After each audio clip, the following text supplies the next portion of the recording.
Okay, so today, this Facebook, my computer always tells me I haven't quite started yet, and yet I think I probably have. Hello, so I wanted to talk about snacking. Today, I overheard somebody the other day talking about how he had was cutting back on snacking for his health and to work on losing weight. And it just made me think of sharing this with you guys because he was talking about how the calories add up, even a little bit here and a little bit there, which can be true. That's not the main reason why reducing snacking is helpful for your metabolic health.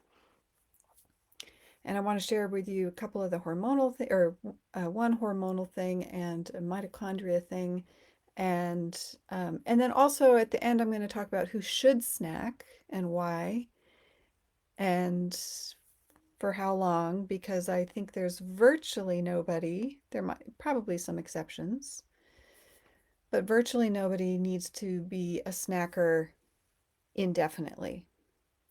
Needing to snack is a sign that some blood sugar regulation and metabolic flexibility is impaired, and you should be working on improving that.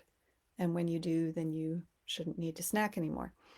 So I'll get to that a little bit at the end, but so one of the reasons, so for example, if you take one person who is having, say, 3 meals, for example, sometimes it can be two, sometimes four, but say three works well for a lot of people, and they limit their eating to those meals and they don't snack in between.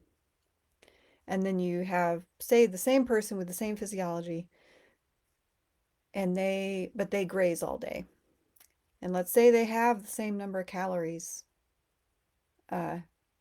If you were tracking everything, let's say they have the same number of calories, to take that part out of the picture. There would be a metabolic health advantage to the distinct meals without snacking in between.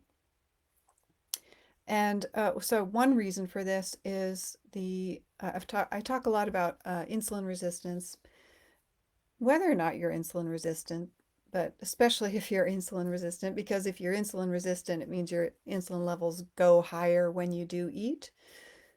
But even if you're insulin sensitive, your insulin is going to rise when you eat because that's just a normal response. The more frequently we eat, the more we have our insulin levels raised because it takes them a while to come back down. And you end up with what they refer to as kind of the area under the curve as far as the insulin going up and coming down and going up and going down. The area under the curve when you're snacking versus distinct meals ends up being greater. So you have more insulin in your body on average throughout the day instead of having your body have an opportunity to have the insulin levels be nice and low for a while. That's one reason. And there are health, we need insulin. Insulin's not bad, but it does cause problems when there's too much of it or it's up for too long. So having your insulin levels raised more of the 24 hours of the day is a big disadvantage for metabolic health. So that's one reason that snacking is not helpful.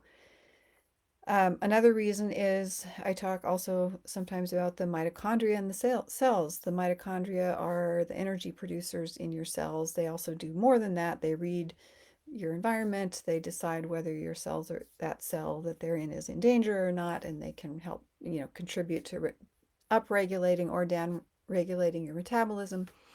They do a lot, but one of the big things they do is take in fuel and transform it into ATP that your body can use for energy. So if you have fuel coming in, the mitochondria has to process it. And the mitochondria, the way we are designed, mitochondria are supposed to have rest breaks, just like the rest of us. The rest of our body. We're supposed to work sometimes and rest sometimes. And I know a lot of you might might be a little short on the rest part, but The mitochondria are supposed to have times of rest. If we're constantly putting more fuel into the system that has to be processed, the mitochondria don't get a break, and that's one of the things that can trigger this cell danger response and have them start to protest. And so your mitochondria will be stressed and become more dysfunctional. They can even reduce in number from that effect. And so the impact on the mitochondria in your cells is also of not having the cycles of eat and then don't eat for a while, and then eat and then don't eat for a while. Okay, we need to go in cycles, just like the seasons, just like in anything in life. So those are a couple of the reasons why, again, food is just so much more than just the calories or even the protein, fats, and, carbohydrates. Um, there's our bodies read the food, read what we put in there, read the timing of it, and have all different responses depending on how that's going, the quality of the food, the timing of the food. Uh, and it's very significant. And calories play some role, but not as much as how you are triggering your hormonal responses, the responses of the mitochondria, whether or not you're having foods that are producing inflammation. Um, these things are really playing a bigger role. Now, I just made a video yesterday. If you're here on Facebook, you might be seeing this video on Facebook. You can just scroll down and it's one of the last or the last video that I posted about more on this whole thing about how it's the physiology, it's not the calories.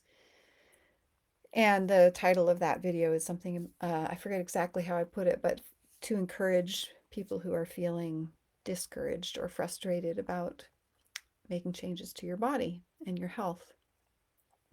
Just some insights and kind of paradigm shifts around seeing it through the lens of physiology instead of just calories in, calories out. So I wanted to share that with you. And then I was going to talk about, yeah, who should snack. So again, if you are currently not metabolically flexible, one thing that means is that you can't access the fat on your body for fuel very well. And you're very dependent on incoming food, and particularly incoming carbs, but incoming food in general. You're very dependent on that for fuel because, again, your body's ability to switch into fat burning as a fuel source anytime you need it, that ability is compromised. You're metabolically inflexible.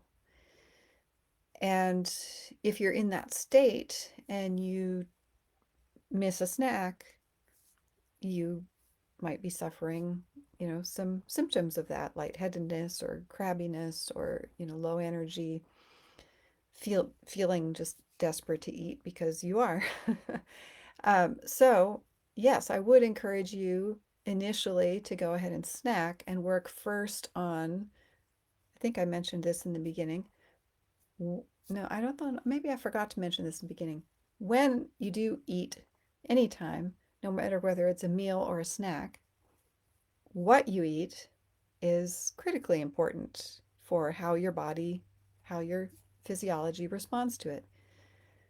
So,